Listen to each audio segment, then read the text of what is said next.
Assalamualaikum warahmatullahi wabarakatuh. Perkenalkan, saya Mira Sartika, NIM 180300036.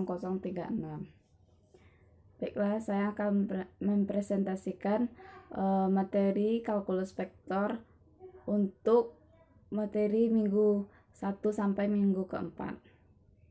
Subpokok materi pertama itu vektor di bidang, yang kedua vektor di ruang, yang ketiga hasil kali titik, dan yang keempat hasil kali silang. Sebelum kita masuk kepada vektor di ruang, kita memperkenalkan dulu tentang operasi pada vektor. Vektor adalah segmen garis yang mempunyai arah dan panjang. Secara geometri, vektor digambarkan dengan anak panah yang mempunyai pangkal dan ujung. Seperti pada gambar di samping, pada vektor AB, A merupakan pangkalnya dan B merupakan ujungnya. Vektor-vektor yang mempunyai arah dan panjang yang sama dikatakan ekuivalen, seperti pada gambar di bawah. Nah, selanjutnya definisi penjumlahan vektor. Jika V dan W adalah dua vektor sembarang, maka V ditambah W disebut jumlah vektor V dan W. Diperoleh dengan cara sebagai berikut. Letakkan vektor W sehingga titik awal W berimpit dengan titik akhir dari P. Maka vektor V ditambah W dinyatakan oleh panah dari titik awal V ke titik ujung V. Secara geometri digambarkan seperti di bawah ini.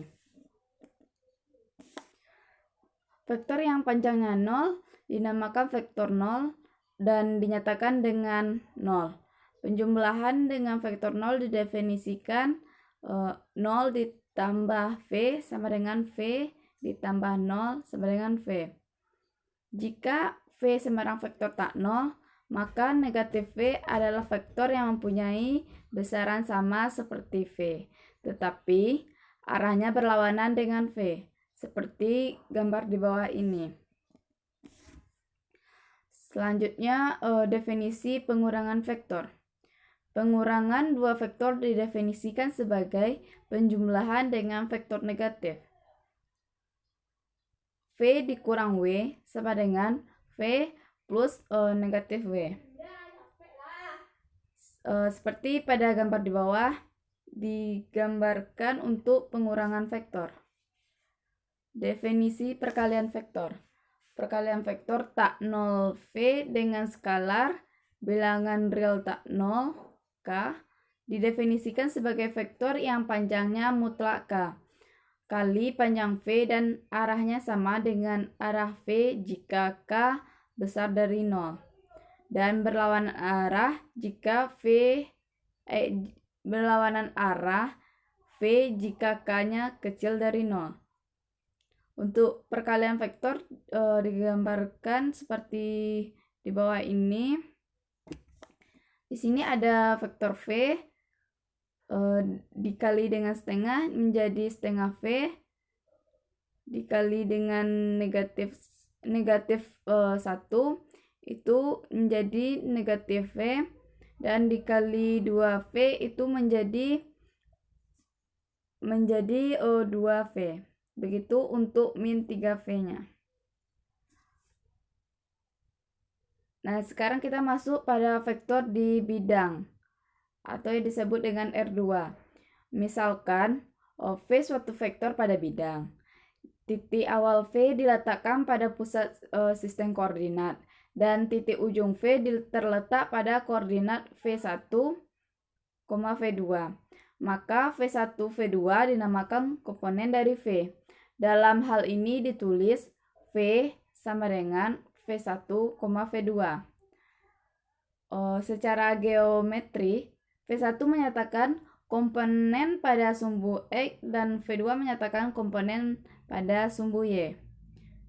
Nah, jika V sama dengan V1, V2 dan W sama dengan W1, W2, adalah vektor-vektor pada bidang. Maka V ekuivalen dengan W.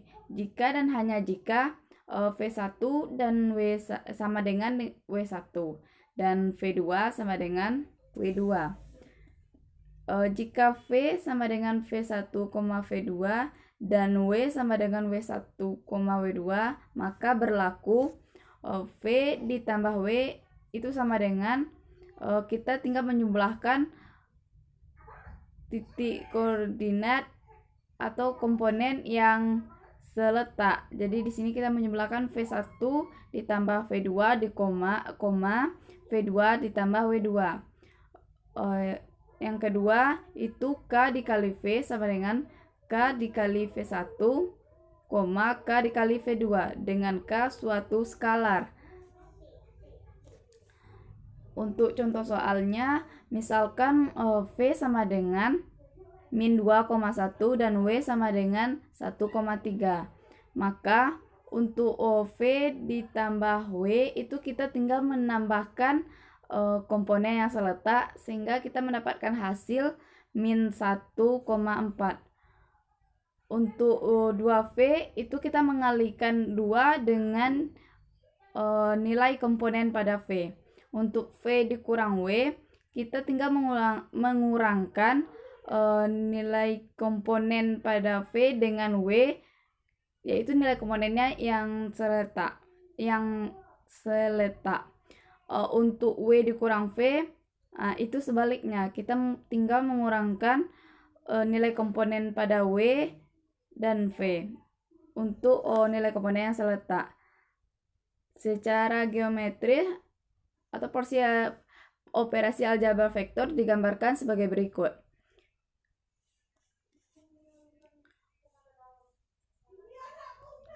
Kadang-kadang vektor diletakkan sedemikian sehingga titik awal tidak terletak pada pusat koordinat. Misalkan titik awalnya adalah P1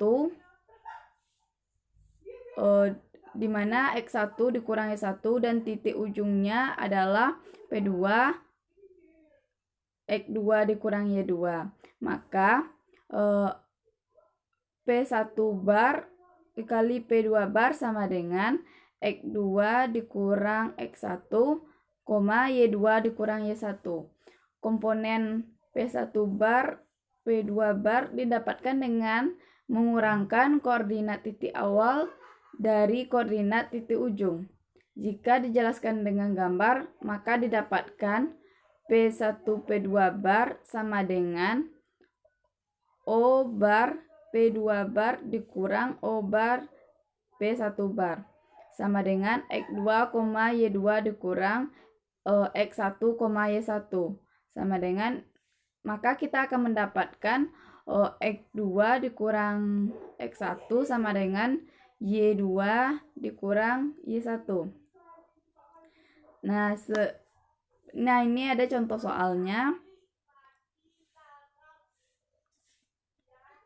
Ada sebuah vektor.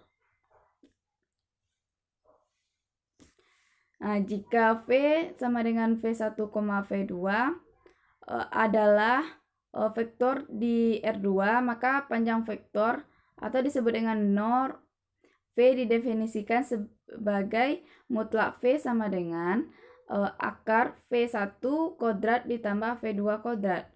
Jika V1 memiliki komponen X1, Y1 dan V2 X2, Y2 adalah dua titik di bidang, maka jarak dua titik tersebut didefinisikan sebagai NOR dari vektor V1 bar V2 bar, yaitu D sama dengan akar dari X2 dikurang X1 kuadrat ditambah Y2 dikurang Y1 kuadrat. Selanjutnya kita masuk pada vektor di bidang R3 atau vektor di ruang. Misalkan V suatu vektor pada ruang R3, maka komponen V adalah V1 ditambah V2 V1, V2 V3 yang secara geometri V1 menyatakan komponen pada sumbu X dan V2 menyatakan komponen pada sumbu Y dan V3 menyatakan komponen pada sumbu Z. Nah, jika V sama dengan V1, V2, V3 dan W sama dengan W1, W2, W3, maka V-nya ekuivalen dengan W jika dan hanya jika V1 sama dengan V2, V1 sama dengan W1, V2 sama dengan W2, dan V3 sama dengan W3. Yang kedua itu jika V ditambah W itu sama dengan kita tinggal menambahkan komponen yang seletak. Di sini kita menambahkan V1 ditambah W1, V2 ditambah W2, V3 ditambah W3. Yang ketiga itu K dikali V sama dengan K dikali V1, K dikali V2, dan K dikali V3. Di sini kita tinggal mengalihkan K dengan komponen P-nya, di mana K suatu skalar. Jika P1, X1, Y1, Z1, dan P2, X2, Y2, Z2 adalah titik di R3 atau di ruang, maka P1, P2 bar sama dengan X2 dikurang X1, Y2 dikurang Y1, dan Z2 dikurang Z1. Ini maksudnya vektor pada ruang. Ada kesalahan pada pengetikannya. Selanjutnya, jika W sama dengan W1, W2, W3 suatu vektor di ruang, maka panjang vektor nor W didefinisikan sebagai mutlak W sama dengan kita tinggal mempangkatkan titik koordinatnya masing-masing. Jadi sini mutlak W sama dengan akar dari W1 kuadrat ditambah W2 kuadrat ditambah W3 kuadrat. Nah, jika V X1, Y1, Z1, dan V X2, Y2, Z2 adalah suatu titik di R3 atau di ruang, maka jarak antara dua titik tersebut adalah nor dari vektor V1, V2 bar, yaitu sebagai berikut. Contoh untuk vektor pada ruang.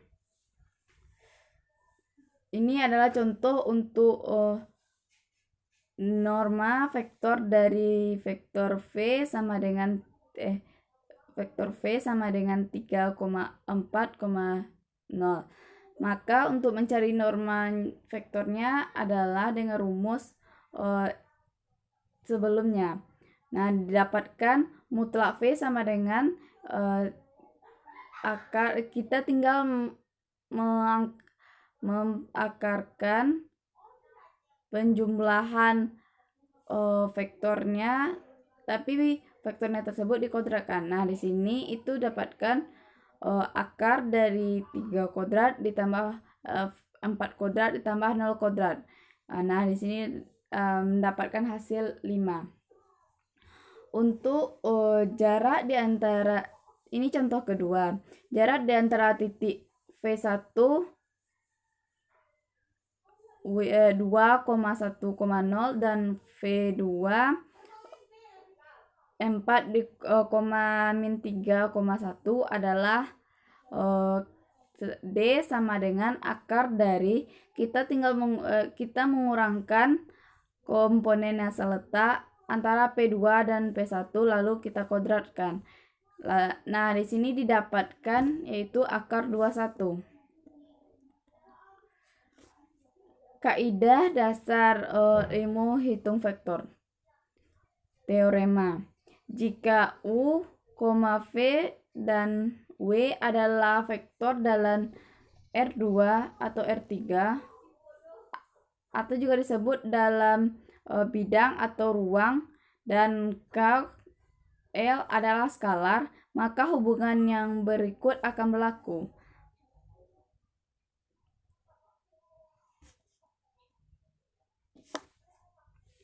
Selanjutnya kita masuk pada hasil kali titik. Definisi. Jika U dan V adalah vektor-vektor di dalam bidang atau ruang, dan theta adalah sudut di antara U dan V, di mana theta besar sama dengan 0 dan kecil sama dengan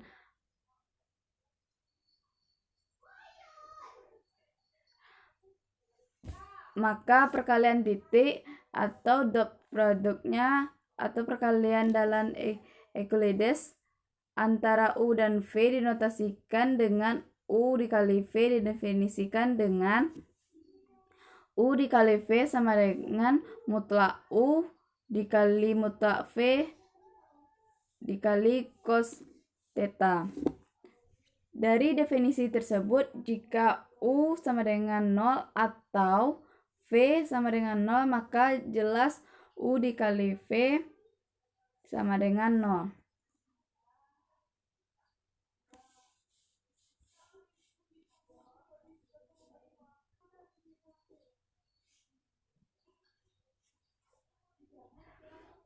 Selanjutnya, misalkan O bar P bar sama dengan U sama dengan U1, U2, U3, dan O kibar sama dengan V sama dengan V1, V2, V3, vektor tak nol di ruang, dimana gambarnya sebagai berikut.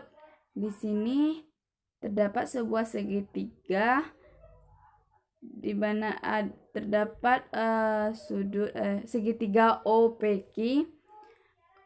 Nah, kita pandanglah segitiga OPQ menurut hukum kosinus. Pada segitiga tentu berlaku mutlak PQ bar kodrat sama dengan mutlak U kodrat ditambah mutlak V kodrat dikurang 2 dikali mutlak U dikali mutlak V dikali cos theta. Mengingat bahwa P bar sama dengan V dikurang U, maka mutlak P bar Q bar kodrat sama dengan mutlak V dikurang U kodrat. Karena definisi hasil kali titik persamaan di atas dapat ditulis sebagai U dikali V sama dengan 1/2 dikali dalam kurung itu mutlak U kodrat ditambah V kodrat dikurang V dikurang U kodrat. Mutlak V dikurang U kodrat. Karena mutlak U kodrat sama dengan U1 kodrat ditambah U2 kodrat ditambah U3 kodrat, mutlak V kodrat sama dengan V1 kodrat ditambah V2 kodrat ditambah V3 kodrat, dan mutlak V dikurang U kodrat itu sama dengan V1 dikurang U1 kodrat ditambah V2 dikurang U2 kodrat ditambah V3 dikurang U3 kodrat. Di sini kita tinggal mengurangkan V dengan U, komponen V dengan U, lalu kita kodratkan. Dengan penyederhanaan akan diperoleh U dikali V itu sama dengan kita tinggal mengalihkan komponen setempat, yaitu U1 dikali V1 ditambah U2 dikali V2 ditambah U3 dikali V3. Secara sama berlaku pada R2 atau berlaku pada bidang. Jika U sama dengan U1, U2 dan V sama dengan V1, V2, vektor tak nol di bidang, maka U dikali V sama dengan U1 dikali V1 dan U2 dikali V2. Nah, sebuah teorema yang berbunyi misalkan U dan V adalah vektor-vektor di dalam bidang atau ruang, maka as yang pertama itu V dikali V sama dengan mutlak V kuadrat. Yang kedua itu jika U dan V masing-masing tak nol dan theta adalah sudut di antara kedua vektor tersebut, maka theta adalah sudut lancip jika dan hanya jika U dikali V itu besar dari 0. Theta adalah sudut tumpul jika dan hanya jika U dikali V-nya kecil dari 0. Dan untuk theta adalah sudut siku-siku jika dan hanya jika U dikali V-nya sama dengan 0. Jika sudut antara vektor U dan V siku-siku, maka dikatakan bahwa kedua vektor itu ortogonal dan dituliskan dengan U tegak lurus dengan V. Jadi, vektor U dan V akan ortogonal jika U dikali V sama dengan 0. Nah, sebuah teorema misalkan U, V, dan W adalah vektor-vektor di R3 atau di R2 atau R3 dan K adalah skalar, maka berlaku hal berikut. Ada kalanya kita perlu menyatakan suatu vektor U ke dalam bentuk jumlah dua suku yang satu sejajar vektor tak 0 P, sedangkan yang lain tegak lurus terhadap P.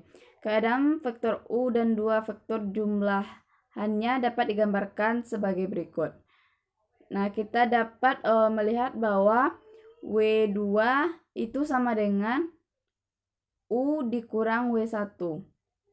Sehingga kita memperoleh W1 ditambah W2 sama dengan W1 ditambah dalam kurung U dikurang W1 sama dengan U. Dalam hal ini, vektor W1 dinamakan proyeksi ortogonal U pada V atau disebut pula komponen vektor U sepanjang V. Didonasikan sebagai proyeksi PU. Vektor W2 dinamakan komponen vektor U yang ortogonal terhadap P. Karena W2 sama dengan U dikurang W1, maka W2 sama dengan U dikurang proyeksi vektor U sepanjang V. Sebuah teorema berbunyi, misalkan U dan V adalah vektor-vektor dalam bidang atau ruang dan K adalah skalar, maka proyeksi U sepanjang V sama dengan U dikali V dibagi mutlak V kuadrat dikali V. Dan untuk U dikurang proyeksi U sepanjang V sama dengan U dikurang U dikali V dibagi mutlak V kuadrat dikali V. Nah, di sini berarti kita tinggal mengurangkan U dengan proyeksi U sepanjang V. Pada R3, misalkan I, J, dan K menyatakan vektor satuan siku-siku berturut-turut pada komponen X, Y, Z, yaitu I sama dengan 1,0,0, J sama dengan 0,1,1, dan K sama dengan 0,0,1. Nah, dapat kita lihat bahwa I tegak lurus dengan J atau I ortogonal dengan J, J tegak lurus dengan K dan K tegak lurus dengan I, serta berlaku mutlak I itu sama dengan mutlak J sama dengan mutlak K sama dengan 1. Dengan satuan ini, setiap vektor dalam ruang dapat dinyatakan sebagai jumlahan dari perkalian skalar dengan vektor I, J, dan K. Untuk contohnya,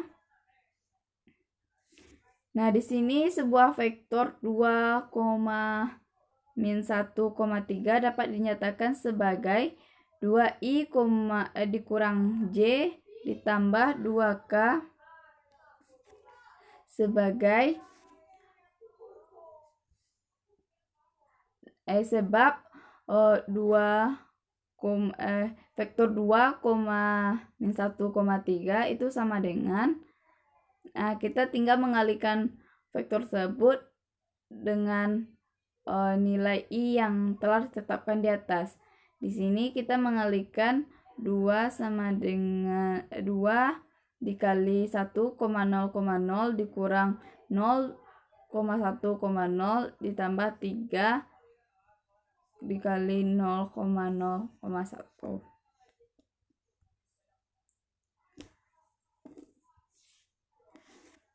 Selanjutnya kita masuk pada hasil kali silang. Definisi. Misalkan U sama dengan atau U mempunyai komponen U1, U2 dan U3 dan V mempunyai komponen V1, V2, V3, vektor-vektor di ruang. Hasil kali silang dari U dan V dinotasikan dalam U kali V adalah vektor yang didefinisikan sebagai U dikali V sama dengan U2 dikali V3 dikurang U3 dikali V2, U2 dikali V1 dikurang U1 dikali V3, U1 dikali V2 dikurang U2 dikali V1. Atau dapat dituliskan sebagai berikut.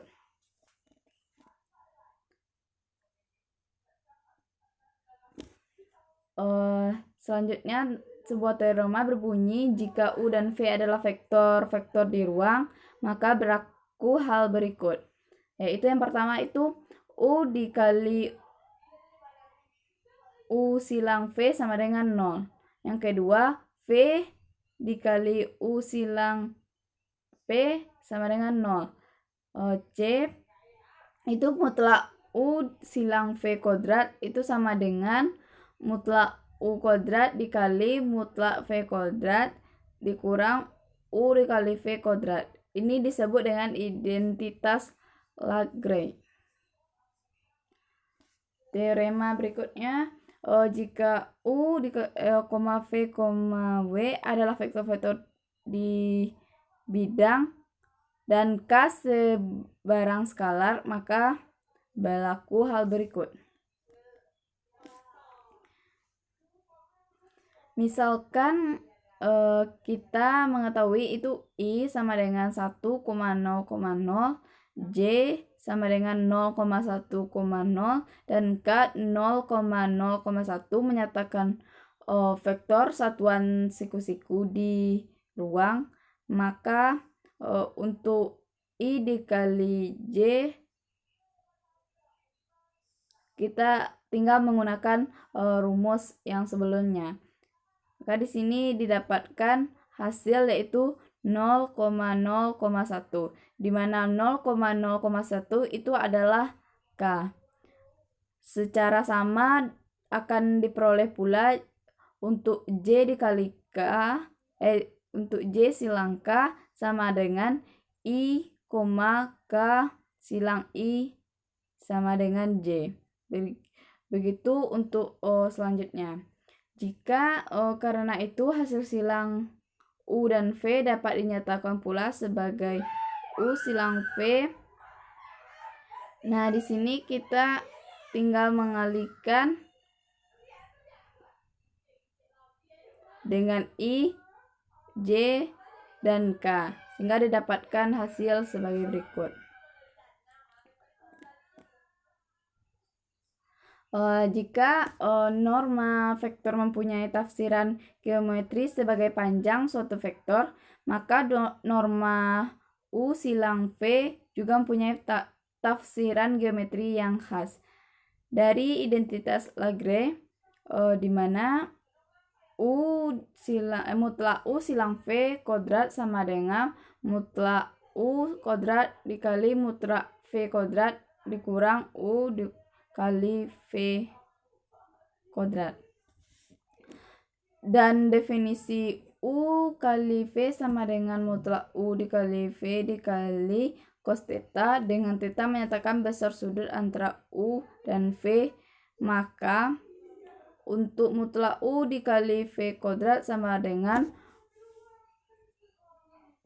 mutlak U kuadrat dikali V kuadrat dikurang dalam kurung itu mutlak U dikali mutlak V dikali cos theta kuadrat. Nah, jika disederhanakan didapatkanlah mutlak U kuadrat dikali V kuadrat dikali sin kuadrat theta. Sehingga kita memperoleh mutlak U silang V sama dengan mutlak U kali V kali sin theta.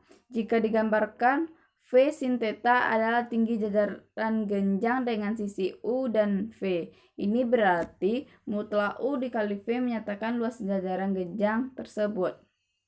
Dengan digambarkan sebagai berikut. Nah, sekian penjelasan dari saya. Terima kasih. Wassalamualaikum warahmatullahi wabarakatuh.